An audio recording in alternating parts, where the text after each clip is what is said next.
Bonjour, bienvenue sur Hobby Figurines. Salut à tous et à toutes les Wargamers. Donc aujourd'hui une vidéo un petit peu particulière sur Renoirs de jeux de figurines. Aujourd'hui on va parler du Working Progress de la boîte de base Renoirs.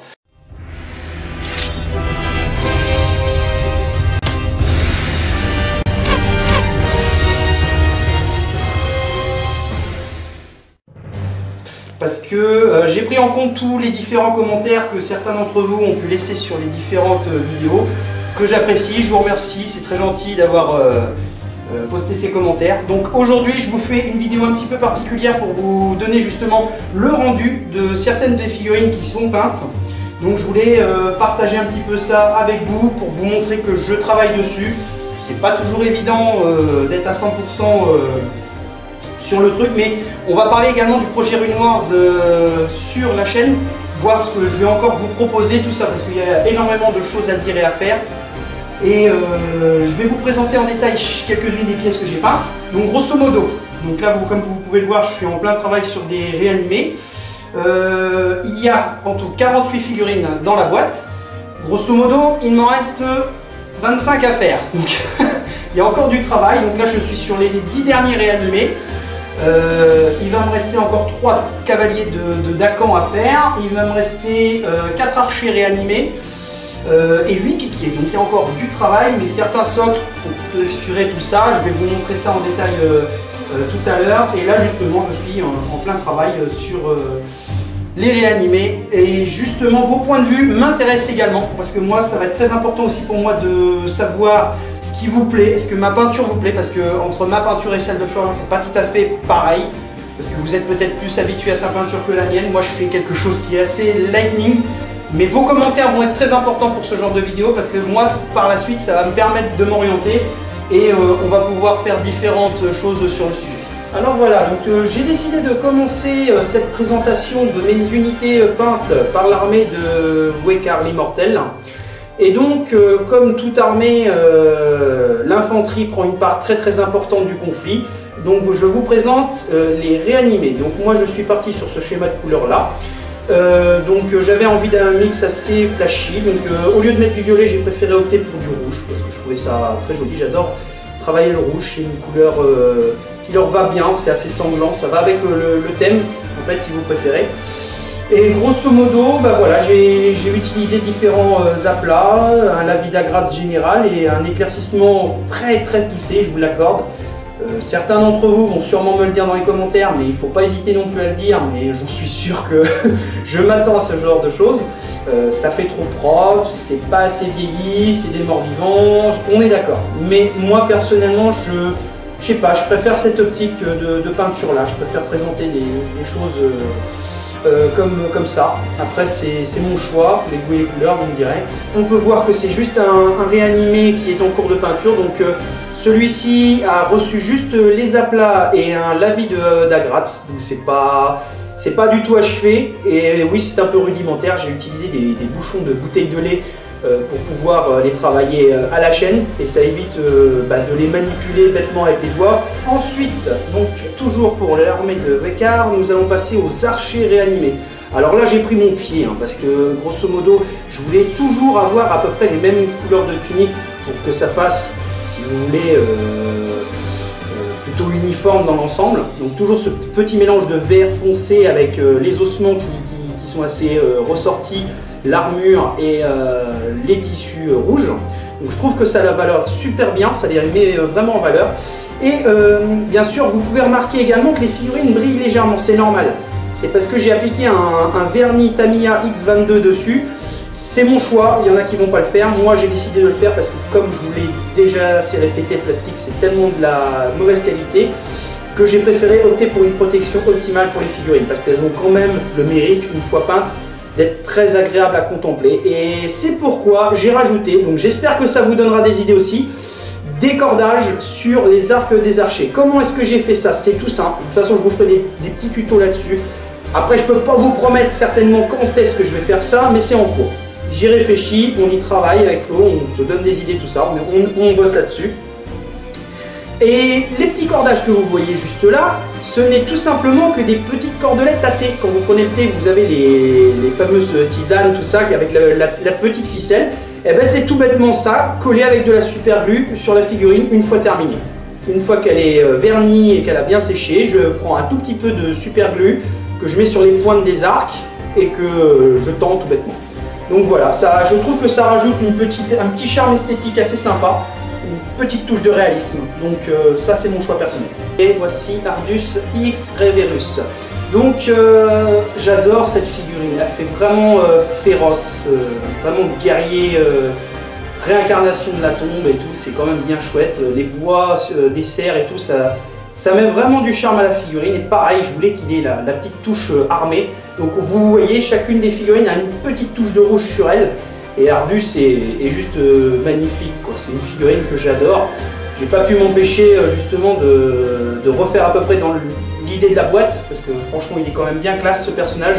Et sur le champ de bataille, je peux vous dire que c'est un monstre. Il est vraiment capable d'abattre beaucoup de figurines à lui tout seul. C'est vraiment une très jolie pièce, quoi. Sur le piédestal en plus, ça prend vraiment des proportions sympas. Ça fait vraiment un personnage charismatique assez imposant. Voici le lancier sur charognard. Donc ça c'est une pièce de la boîte justement qui m'a fait craquer. C'est vraiment une sale bestiole. Déjà je vous le cache pas, j'ai un petit penchant pour les insectes. Mais alors là, cette figurine-là, je me suis vraiment éclaté à la peindre parce que, pour plusieurs raisons, parce qu'elle est très détaillée. On peut voir qu'il y a des pieux de bois qui sont plantés sur la carapace du charognard qui permettent de monter la selle dessus. Et bien sûr, le squelette armé de sa puissante lance.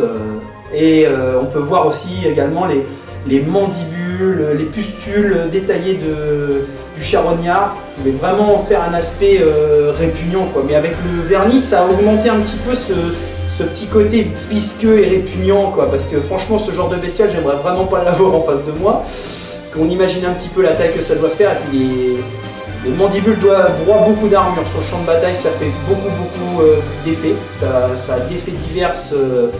Et ça tue beaucoup de figurines. Ce genre de créature a aucun mal à passer les armures tellement elle a de force. Mais grosso modo, c'est une figurine, je me suis éclaté à la peindre, elle est vraiment très belle, quoi. Et je suis parti un petit peu sur l'idée des tyrannides, parce que j'ai joué des tyrannides pendant des années, et là j'ai décidé de mettre ce schéma-là. Vu que c'est une créature un peu organique, et ben, ça passe tout seul. Et j'ai rajouté 2-3 petits détails d'effet de grisâtre sur tout ce qui est les petites pattes, qui me semblaient une grosse chenille, et sur les mandibules, quoi, avec l'effet de bave, parce que ça utilise un aspect assez visqueux qui est relativement sympa, parce que ces créatures sont capables, en fait, si vous voulez, de cracher une espèce d'acide, donc c'est plutôt sympa. Alors, bien sûr, maintenant nous allons entamer l'armée de Dakan. Donc les courageux humains de Dakan, donc c'est pareil, ce sont des figurines qui sont super sympas à peindre. Alors, sur ces unités, qu'est-ce qu'on peut dire? Alors déjà, je suis parti sur une couche de vert. Je me suis un peu inspiré légèrement, hein, parce que bon, ce n'est pas aussi flashy, mais je me suis inspiré un peu des soldats du Rohan, avec des touches de vert et des armures bien métallisées et dorées. Je voulais pas avoir les soldats de Monsieur Tout le Monde, en fait. Je voulais pas avoir les soldats de Dakan tout bleus comme je vois dans beaucoup de vidéos. Ça gâche un peu le truc, donc moi je voulais vraiment avoir ma touche perso, si vous voyez ce que je veux dire. J'aime bien pousser les choses et vraiment avoir ma petite touche personnelle. Alors pour ce qui est de leur bouclier, vous avez pu remarquer qu'il y a des haches. Bah, c'est vraiment tout con en fait, parce que j'ai fait des Bretoniens il y a quelques années de ça en arrière, lorsque j'étais joueur battle. Et ben en fait c'est tout simplement des décalcos de la Bretonie. Donc ça passe crème sur n'importe quel de vos piquiers, hein. Vous pouvez même mettre des croix de Black Templar, Space Marine, etc. Ça va bien passer, quoi. En fait, tout dépend de ce que vous voulez faire. Mais grosso modo, ce genre de petits détails rehausse vraiment la figurine en soi. Bon, je sais, vous allez me le dire, parce que c'est souvent ce que les gens me disent, que la peinture est assez jolie, mais que ça manque cruellement d'usure, qu'il n'y a pas de pelle sur les boucliers, qu'il n'y a pas de... On a l'impression que c'est des soldats tout beaux, tout neufs, qui viennent juste d'avoir un équipement en rentrant dans les rangs de Dakan. Donc oui, ça peut paraître assez comique, mais malheureusement c'est ma façon de voir ma peinture. Après, libre à vous de faire comme bon vous semble. Mais moi j'ai décidé de faire comme ça. Donc voilà pour les piquiers. Alors là maintenant nous avons un cavalier assermenté de Dakan. Oui, vous me direz, dans la boîte de base il y en a 4. Ah bah oui, parce que j'en ai malheureusement pas terminé cette unité, tout bêtement. J'en ai encore 3 à faire. Donc comme je vous l'ai dit tout à l'heure, j'étais un petit peu inspiré par le Rohan, donc je suis parti sur cette idée de joli destrier blanc avec du vert. Ça fait 2 couleurs contrastes que j'ai su marier, que je trouvais qu'elles allaient vraiment bien ensemble. Et voilà, j'ai décidé de pousser le détail dans cette façon-là, parce que comme je vous l'ai déjà dit, je déteste avoir les figurines de Monsieur Tout-le-Monde. C'est comme voilà, les Ultramarines, ça on les a tous vus, tout le monde les a, parce que tout le monde faisait ces bonhommes en bleu. Ben non, moi j'aime mieux les bonhommes de couleur. Ben, moi c'est pareil. Donc grosso modo, voilà, bah pareil, on reste à peu près dans la même thématique que les piquiers, puisque forcément, ce que je veux, c'est que les armées soient uniformes sur le champ de bataille. J'espère justement que ça aura un très beau rendu, mais avec les décors de Florian, je pense que ce sera amplifié, parce que ce mec est quand même bourré de talent, faut dire ce qu'il est. Donc avec des beaux décors de cette qualité-là sur la table et des belles figurines, je pense qu'on pourra vous offrir vraiment de très beaux rapports de bataille, et c'est vraiment le but. Pareil, j'essaye de peindre à la chaîne. C'est pas toujours évident, tout dépend de la motivation, de la fatigue et vice versa. Mais grosso modo, voilà quoi, on part quand même sur quelque chose d'assez sérieux, parce que moi ce que je veux, c'est vous proposer des rapports de bataille et bien entendu la bataille d'initiation, qui va être une vidéo très importante et très attendue. Donc, mais je vous ferai une vidéo règle aussi entre temps, ça fait partie des différents objectifs Rune Wars.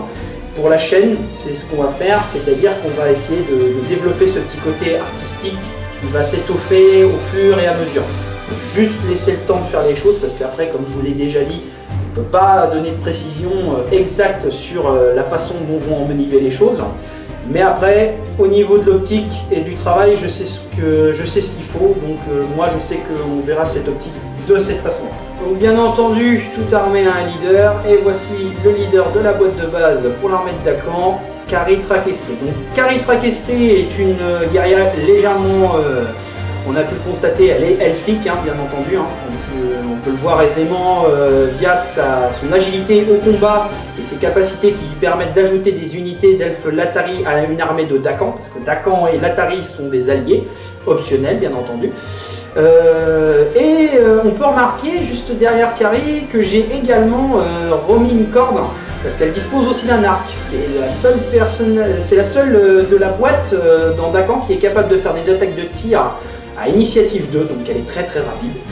Donc c'est plutôt bien, et mine de rien, pour une petite guerrière elfique, elle fait beaucoup de dégâts sur le champ de bataille. Elle peut faire énormément de blessures via le tir ou le corps à corps.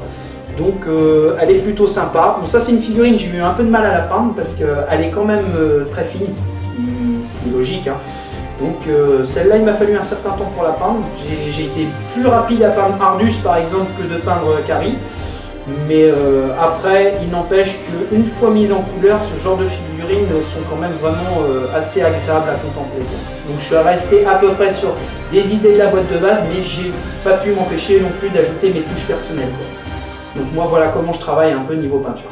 Donc voilà, maintenant nous allons terminer cette petite galerie de figurines avec la dernière. Il s'agit du Golem des Runes de Dakan. Donc une pièce très jolie, très agréable à peindre et très facile. Je trouve que c'est une des plus faciles de la boîte à peindre, parce que avec une couche de base, un lavis et un bon brossage, ce sont des techniques très simples, mais qui permettent d'avoir un beau rendu sur ce genre de créature. Donc honnêtement, elle est vraiment pas difficile à peindre. C'est le genre de figurine que j'ai mis 2-3 jours à peindre, parce qu'en n'y mettant pas tous les jours, hein, bien sûr, j'ai pas toujours le temps. Mais honnêtement, non, ça se peint très bien. C'est une des figurines les plus faciles à peindre de la boîte et les plus faciles à assembler également. Et puis elle est très imposante, elle est assez imposante comme figurine, et pareil, ça peut faire énormément de dégâts dans le rang ennemi, mais par contre, on se rendra compte que durant les batailles, le golem des runes est très influent aux vents de magie, aux différents vents de magie qu'il peut y avoir durant la bataille. Il va être plus ou moins réactif en fonction des runes qui seront en jeu. S'il y a 2 runes bleues ou plus, il va devenir très agressif. Il va être assez brutal, parce que c'est sa règle. Et en fonction des runes rouges, eh ben, il se déplacera plus ou moins lentement. Tout dépend en fait. Il va être dépendant des vents de magie. Donc leur efficacité en dépend vachement. Mais après, hormis ça, c'est une figurine qui est à la fois sympa à peindre, très belle à contempler, et sur le champ de bataille, elle fait relativement bien le travail. Donc voilà, en globalité de ce que je peux vous dire sur l'avancement du jeu Rune Wars. Donc je travaille dessus, il y a encore du boulot, parce que bon, c'est pas fini malheureusement. Je sais que certains justement vont être très contents de voir ça, d'autres peut-être un peu moins, bref, je ne sais pas. C'est pour ça, moi je compte surtout sur vous pour me lâcher des commentaires vis-à-vis de ce que vous avez vu, de ce que vous pouvez en penser, positif comme négatif, ça m'intéresse, parce que ça va pouvoir me permettre de vous apporter autre chose, parce que des figurines noires, je vais en avoir plein à peindre, je vais en avoir plein à vous montrer. Il y aura des parties également, et la prochaine vidéo justement de Rune Wars que j'aurai à vous proposer, ce sera peut-être pas non plus dans l'immédiat, mais ce sera une vidéo qui sera quand même attendue par certains. Ce sera une vidéo règle, donc une vidéo dans laquelle je vais vous détailler ce que les unités peuvent faire sur le champ de bataille, leur réactivité, etc. Donc ça c'était les grandes lignes. Et puis lorsque la boîte de base sera terminée en peinture, on en fera une vidéo. Et là je serai ravi de vous faire une vidéo bataille d'initiation, pour lequel j'aurai un joueur avec moi, j'espère Florian. Pourrait initier à ce formidable jeu comme il m'initiera à Star Wars Légion, dont j'attends avec impatience.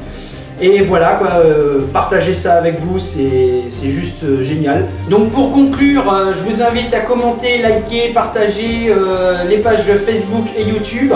Vous y abonner si ce n'est pas encore fait. Et puis quant à nous, on va se retrouver pour de prochaines vidéos de bataille. Salut à tous et à toutes, à bientôt.